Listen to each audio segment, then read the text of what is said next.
Hello दोस्तों, मैं सौरभ द्विवेदी आपका अद्भुत लर्निंग के यूट्यूब चैनल में हार्दिक स्वागत करता हूं।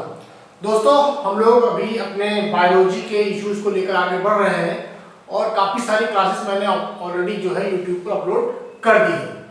तो दोस्तों, इसी फहरिस्त में आज हम लोग नया चैप्टर लेकर आ रहे हैं जो कि काफ़ी इंपॉर्टेंट है and most of the questions being asked from these chapters. So जो ये चैप्टर है वो आज है हमारा ब्लड के ऊपर में, ठीक है, ह्यूमन ब्लड। और ह्यूमन ब्लड के चैप्टर में खास करके जब हम लोग स्टडी करते हैं तो उसमें पूरा का पूरा entire blood muscular system, at the same time we study the heart, at the same time we study how the donations of blood taken place in between two people, means fusion of donation of blood taken place at the time of emergency. Who can donate the blood, who can receive the blood, these are the things which we are going to discuss in this chapter. Fine. तो दोस्तों, हम लोग चलते हैं अपने chapter को चालू करते हैं क्योंकि ये भी एक बड़ा टॉपिक है और एक एक करके हम धीरे धीरे करके इसको लेते हैं। चलिए आइए दोस्तों, ब्लड मस्कुलर सिस्टम, जब ह्यूमन ब्लड की बात करते हैं तो उसमें हम लोग स्टडी करते हैं ब्लड मस्कुलर सिस्टम की। और ब्लड सर्कुलर जो सिस्टम होता है उसको हम लोग मोटे मोटे स्तर पर इसको देखा जाए तो दो पार्ट में इसको डिवाइड करते हैं। जैसे कि पहला है हमारा blood and circulatory system, blood, और दूसरा है हमारा सर्कुलेटरी सिस्टम, ठीक है। Blood and circulatory system. अब ब्लड को जो स्टडी करते हैं तो ये इसको स्टडी में हम चार टाइप में स्टडी करते हैं। फर्स्ट जो है, जो ब्लड को जो स्टडी करते हैं वो दी प्रॉपर्टीज के बारे में। We study about the properties of blood.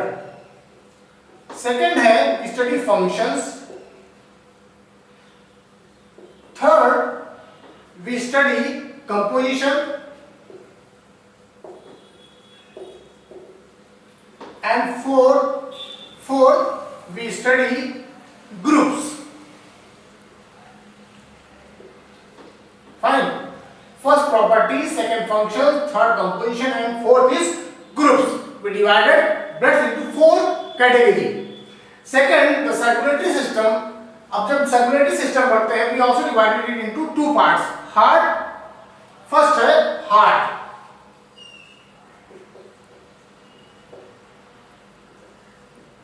Fine. Another one has been divided into veins and artery. ये दो पार्ट में इस तरीके से डिवाइड की जाती है, veins and artery, धमनी एंड शिराएं, इसको कहते हैं धमनी एंड शिराएं। अब जब हम लोग आगे इसमें स्टडी करते हैं तो ये जो पूरी कंडीशन जो मैंने यहाँ लिखी ब्लड के बारे में, ये हेमेटोलॉजी कहलाती है। क्या कहलाती है? Haematology.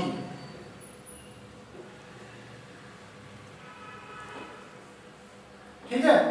If someone has asked what do you understand by hematology, then hematology is the combination of intact blood function, that is properties, function, composition and groups. The composition of all four is known as hematology. Another one, when we study heart, only heart, केवल और केवल जब heart को study करते हैं तो that is known as cardiology. That is called as cardiology.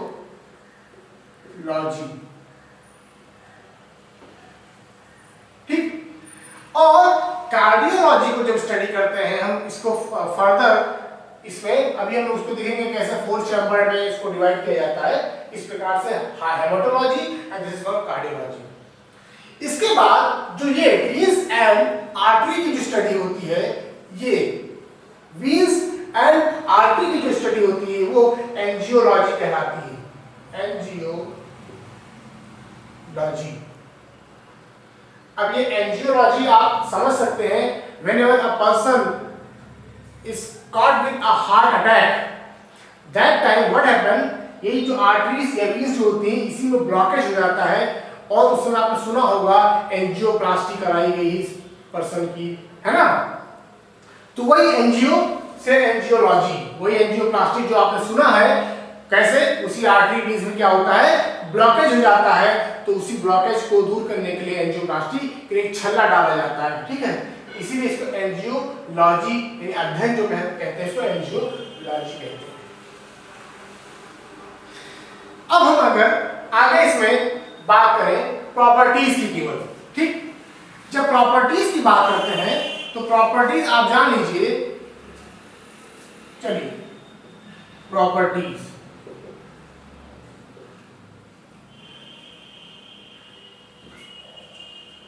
Properties में आप जानिए they are the connecting tissues, connecting tissues है ये,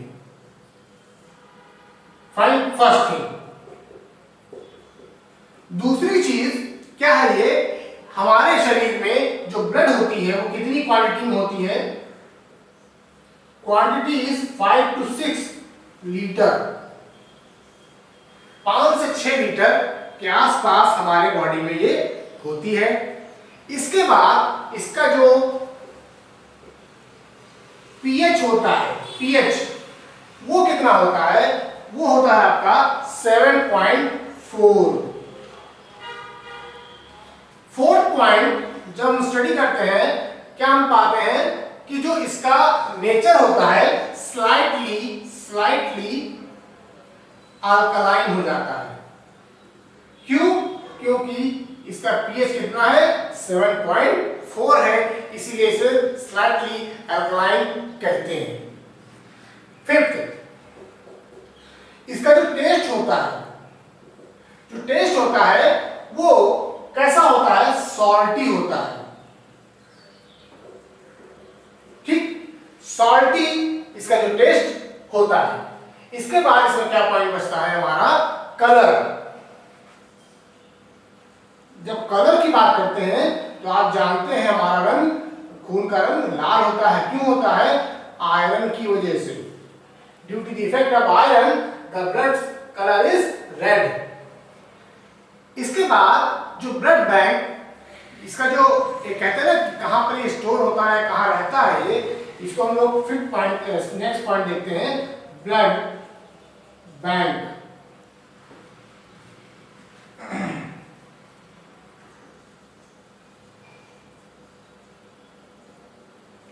कहां पर, स्प्लीन में, यानी इसको हिंदी में प्लीहा कहते हैं। क्या कहते हैं, प्लीहा।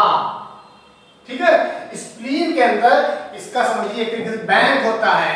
ठीक है, इसमें 350 ml ब्लड रिजर्व में हमेशा मौजूद रहता है। 350, इसके अंदर क्या होता है, 350 ml ब्लड ऑलवेज रिजर्व रहता है। ठीक है, 350 ml blood is always reserved in spleen. Whenever required in emergency, then it flows. चलिए नेक्स्ट, ये हो गई हमारी प्रॉपर्टीज की बात।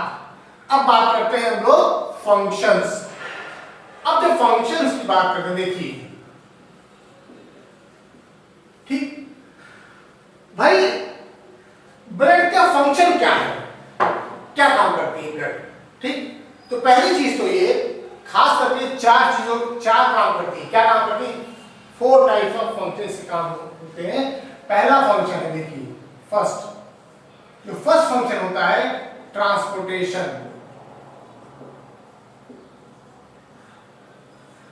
ट्रांसपोर्टेशन यानी कि एक जगह से दूसरे स्थान पर इसको पहुंचाने का काम करता है। लेकिन transportation of what, transportation of nutrients. First nutrients को सप्लाई करता है, दूसरा urea, third oxygen and CO2 carbon dioxide को फ्लो करता है ना बॉडी में निकालने में, और जो इन्हेल एक्सहेल करने में। और फोर्थ जो है हार्मोन्स का ट्रांसपोर्टेशन, क्योंकि हार्मोन्स भी क्या होते हैं बॉडी में, एक स्थान से दूसरे स्थान पर जाते हैं। अगर आपने मेरे प्रीवियस वीडियोस को देखा होगा तो मैंने उसमें एंडोक्राइन एंड एक्सोक्राइन ग्लैंड के विषय में पढ़ाया था। And that time I told you that the hormones are transported in entire body with the use of blood. Blood के माध्यम से पूरे के पूरे बॉडी में हमारे हार्मोन्स क्या होते हैं, सेक्रेट होते हैं। तो यही ट्रांसपोर्टेशन। तो पहला काम क्या होगा ब्लड का, transportation of nutrients, urea, oxygen and carbon dioxide, hormones. Fine. Next क्या है, नेक्स्ट काम क्या करती है ये, बॉडी के टेम्परेचर को, temperature of body being regulated,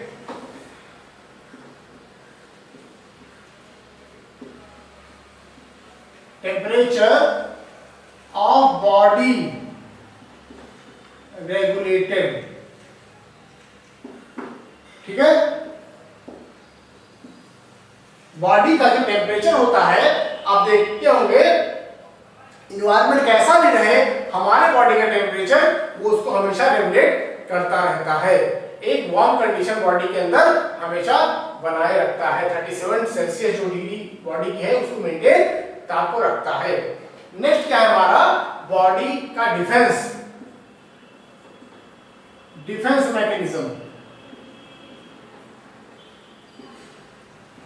ठीक है। ये डिफेंस मैकेनिज्म क्या है कि बॉडी में हमारे क्या होता है, बहुत सारे बैक्टीरिया, वायरस का अटैक होता है, ठीक। तो उस समय भी क्या होता है, डिफेंस मैकेनिज्म के रूप में ब्लड काम करता है। सपोज कीजिए कहीं पर कोई वुंड हो गया हो, घाव हो गया हो, चोट लग गई हो, दैट टाइम वहां पर वो ब्लड क्या करता है, अपने डिफेंस मैकेनिज्म को सांस ले जाकर के उस जगह को पैचअप या ठीक करने की कोशिश करता है, ठीक है। These are the three functions and another function is that blood clotting. Fourth function क्या है हमारा, blood clotting,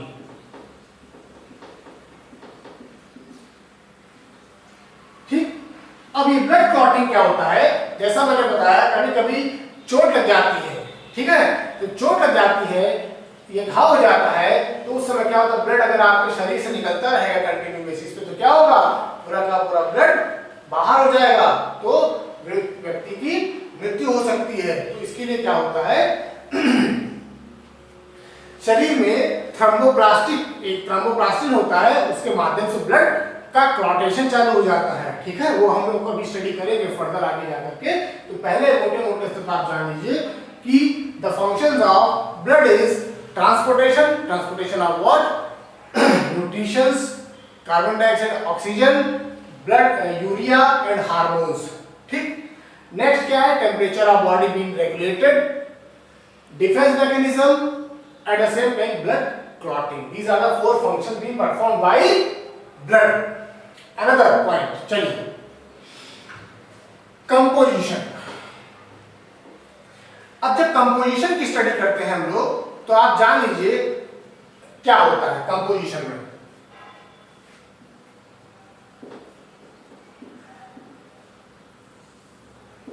ठीक है, कंपोजिशन, कंपोजिशन में आप जानिए पहली बात क्या होता है, इसके अंदर लिक्विड और ब्लड जो हमारे कॉर्पसल्स होते हैं, लिक्विड होता है, ब्लड कॉर्पसल, दो होते हैं। क्या होते हैं, लिक्विड फर्स्ट, लिक्विड,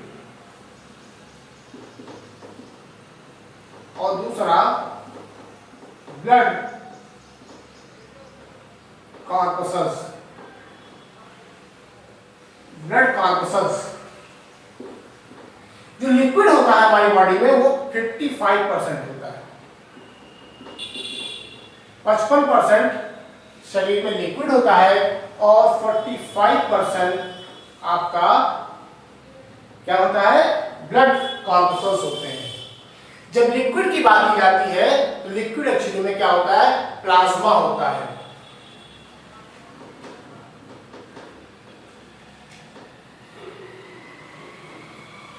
और प्लाज्मा में क्या होता है, वाटर होता है, ठीक है, प्रोटीन होता है,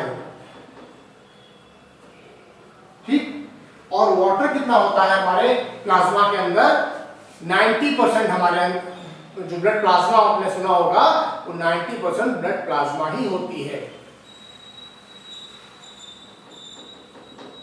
प्रोटीन कितना होता है, 9%, और सॉल्ट 1% सॉल्ट भी होता है, ठीक है, 1% सॉल्ट भी होता है इसके अंदर। यानी कि आप समझ लीजिए क्या plasma have 90% water in it and second is protein that is it is 9% and salt is 1%।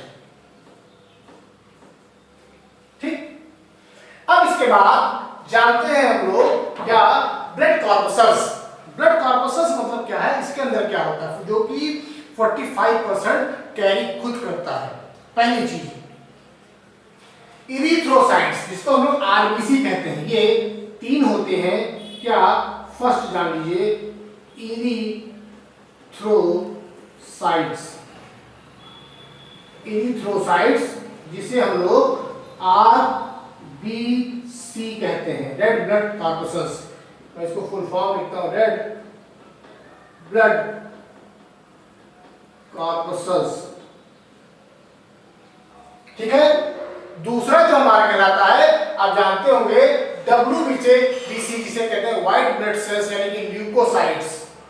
दूसरा क्या हमारा ल्यूकोसाइट्स और third WBC white blood corpuscles, ठीक है। और थर्ड होता है प्लेटलेट्स।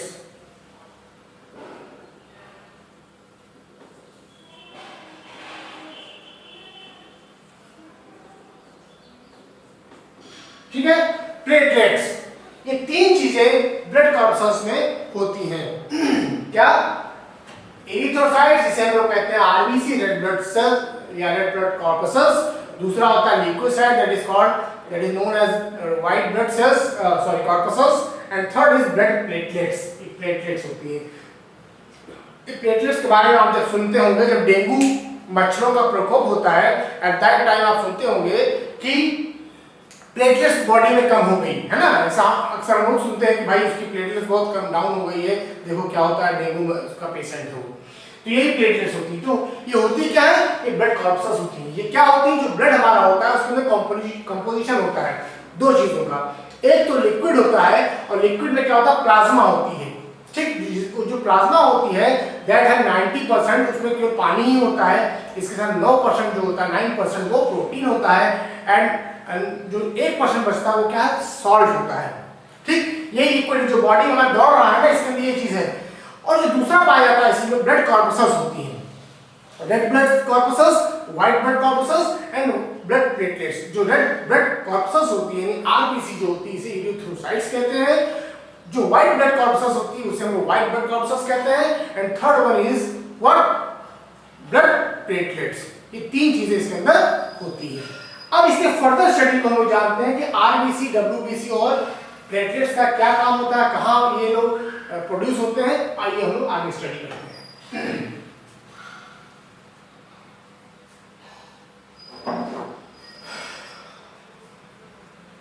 ये अगर आपने डायग्राम देख लिया है, नोट कर लिया होगा अगर आपने, तो आप उसको नोट कर लीजिएगा, क्योंकि फिर मैं क्या करूंगा, अब इसके फर्दर स्टडी में जाऊंगा तो मुझे रब करना पड़ेगा। ठीक, अभी तक देखिए हम लोग प्रॉपर्टीज, फंक्शंस और कंपोजिशन की बात कर रहे हैं। अभी हम लोग इसी कंपोजिशन के पॉइंट पर हैं। इसके बाद हम लोग ग्रुप में जाएंगे, ठीक है।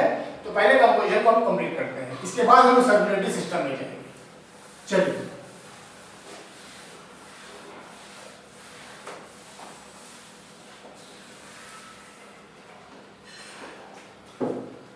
आरबीसी मैं क्या करता हूं, इसको 3 पार्ट में डिवाइड कर देता हूं, ठीक है। और ये डिवीजन किया गया है, तो थोड़ा सा खिसका देता हूं।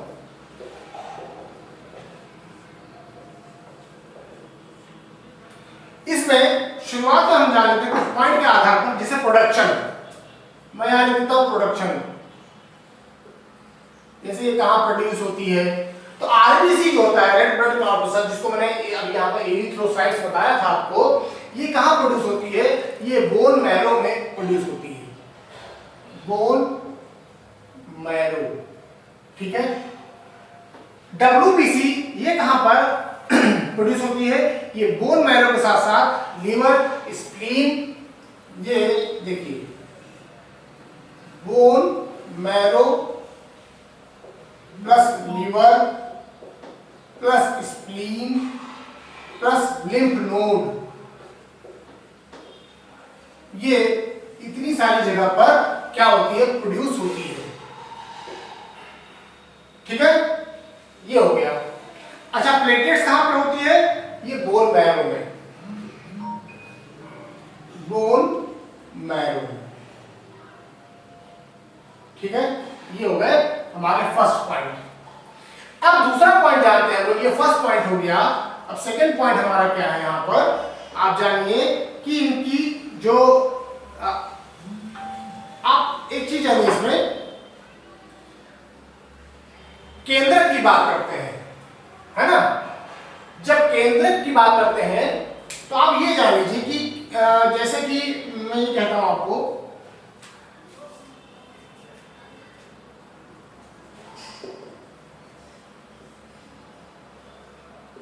न्यूक्लियस। ठीक है, न्यूक्लियस। आरबीसी में न्यूक्लियस नहीं होता है, नॉट फाउंड। ठीक है, RBC does not have nucleus. WBC की बात करते हैं, इसमें क्या होता है?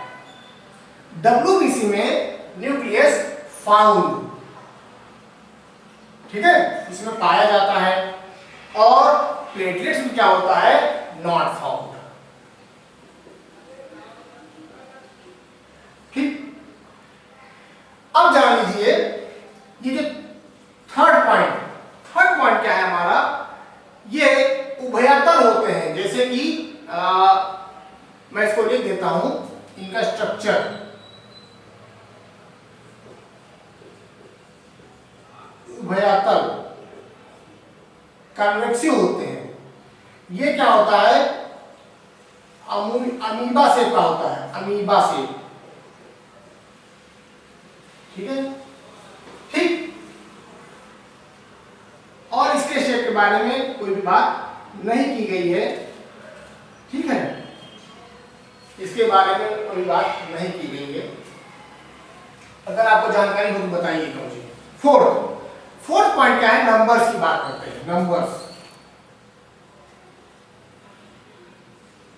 आरबीसी बॉडी में कितना होता है? 45 से 55 लैक्स, 45 टू 55 लैक्स पर mm क्यूब। इसके बाद WBC की बात करते हैं। ये कितना होता है? 7,000 से 9,000 पर mm क्यूब। इसके बाद जो प्लेटलेट्स होती है वो कितनी होती है? 2 से 5 लाख पर mm क्यूब। 2 से 5 लाख पर mm क्यूब जो क्या होती है? उसकी संख्या होती है। नेक्स्ट क्या है हमारा? फंक्शन।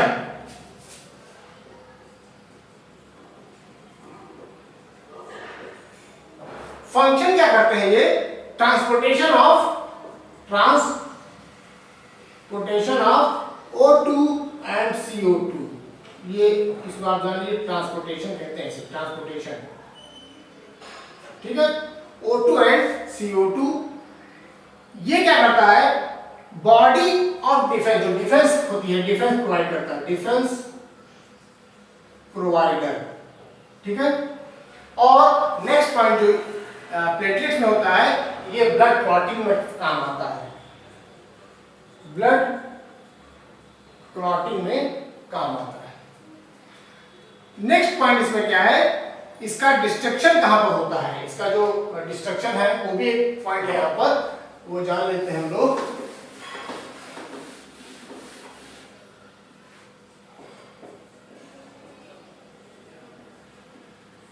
नष्ट कहां पर होते हैं? तो डिस्ट्रक्शन जो होता है आरबीसी का, वो स्प्लीन में होता है।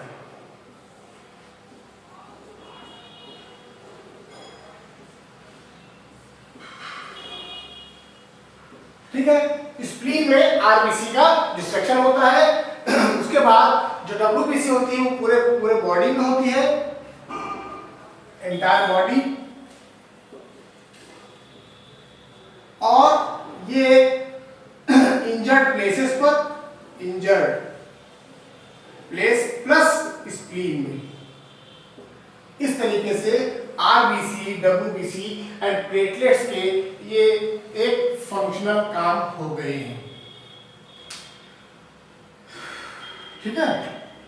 ये जो डब्ल्यूबीसी होती है ये न्यूट्रोफिल्स के बने होते हैं, न्यूट्रोफिल्स के बने होते हैं,